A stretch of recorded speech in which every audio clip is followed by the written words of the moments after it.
नमस्कार दोस्तों, आज एक और पौराणिक कहानी लेकर आया हूँ आप लोगों के लिए कि बुधवार को शुभ कार्य के लिए यात्रा नहीं करते हैं। चलिए शुरू करते हैं। इस कहानी के लिए एक लाइक कर दीजिएगा, कमेंट में जरूर बताइएगा कहानी कैसी है, और ऐसे ही कहानियों को सुनने के लिए हमारे चैनल को सब्सक्राइब कर लें। समतापुर नगर में मधुसूदन नामक एक व्यक्ति रहता था। वह बहुत धनवान था। मधुसूदन का विवाह बलरामपुर नगर की सुंदर लड़की संगीता से हुआ था। एक बार मधुसूदन अपनी पत्नी को लेने बुधवार के दिन बलरामपुर गया। मधुसूदन ने पत्नी के माता पिता से संगीता को विदा कराने के लिए कहा। माता पिता बोले, बेटा आज बुधवार है, बुधवार को किसी भी शुभ कार्य के लिए यात्रा नहीं करते। लेकिन मधुसूदन नहीं माना। उसने ऐसी शुभ अशुभ की बातों को न मानने की बात कही। दोनों ने बैलगाड़ी से यात्रा प्रारंभ की। 2 कोस की यात्रा के बाद उसकी गाड़ी का एक पहिया टूट गया। वहां से दोनों ने पैदल ही यात्रा शुरू की। रास्ते में संगीता को प्यास लगी। मधुसूदन उसे एक पेड़ के नीचे बैठाकर जल लेने चला गया। थोड़ी देर बाद जब मधुसूदन कहीं से जल लेकर वापस आया तो वह बुरी तरह हैरान हो उठा, क्योंकि उसकी पत्नी के पास उसकी ही शक्ल सूरत का दूसरा व्यक्ति बैठा था। संगीता भी मधुसूदन को देखकर हैरान रह गई। वह दोनों में से कोई अंतर नहीं कर पाई। मधुसूदन ने उस व्यक्ति से पूछा, तुम कौन हो और मेरी पत्नी के पास क्यों बैठे हो? मधुसूदन की बात सुनकर उस व्यक्ति ने कहा, अरे भाई, यह मेरी पत्नी संगीता है। मैं अपनी पत्नी को ससुराल से विदा करा लाया हूँ। लेकिन तुम कौन हो जो मुझसे ऐसा प्रश्न कर रहे हो?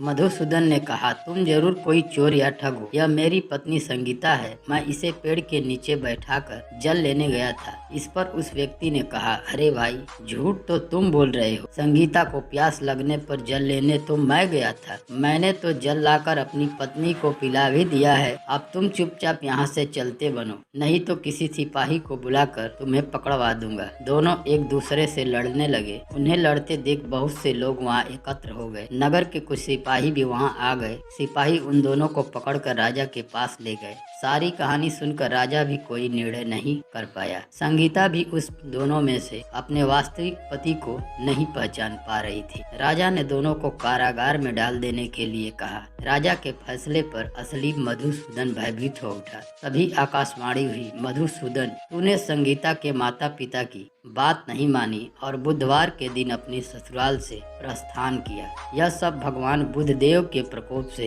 हो रहा है। मधुसूदन ने भगवान बुद्धदेव से प्रार्थना की कि हे भगवान बुद्धदेव, मुझे क्षमा कर दीजिए। मुझसे बहुत बड़ी गलती हुई। भविष्य में अब कभी बुधवार के दिन यात्रा नहीं करूंगा और सदैव बुधवार को आपका व्रत किया करूंगा। मधुसूदन के प्रार्थना करने से भगवान बुद्धदेव ने उसे क्षमा कर दिया। तभी दूसरा व्यक्ति राजा के सामने से गायब हो गया। राजा और दूसरे लोग इस चमत्कार को देखकर हैरान हो गए। भगवान बुद्धदेव की इस अनुकंपा से राजा ने मधुसूदन और उसकी पत्नी को सम्मान पूर्वक विदा किया। कुछ दूर चलने पर रास्ते में उन्हें बैलगाड़ी मिल गई। बैलगाड़ी का टूटा हुआ पहिया भी जुड़ा हुआ था। दोनों उसमें बैठकर समतापुर की ओर चल दिए। मधुसूदन और उसकी पत्नी संगीता दोनों बुधवार को व्रत करते हुए आनंद पूर्वक जीवन यापन करने लगे। इस तरह भगवान बुद्धदेव की कृपा से उनके यहाँ खुशियाँ बरसने लगी। इस तरह जो स्त्री पुरुष विधिवत बुधवार का व्रत करके व्रत कथा सुनते हैं, भगवान बुद्धदेव उनके सभी कष्ट दूर करते हैं। उम्मीद है ये कहानी आपको अच्छी लगी होगी, तो इसके लिए एक लाइक कर दीजिएगा। मिलते हैं नेक्स्ट वीडियो में, तब तक के लिए धन्यवाद।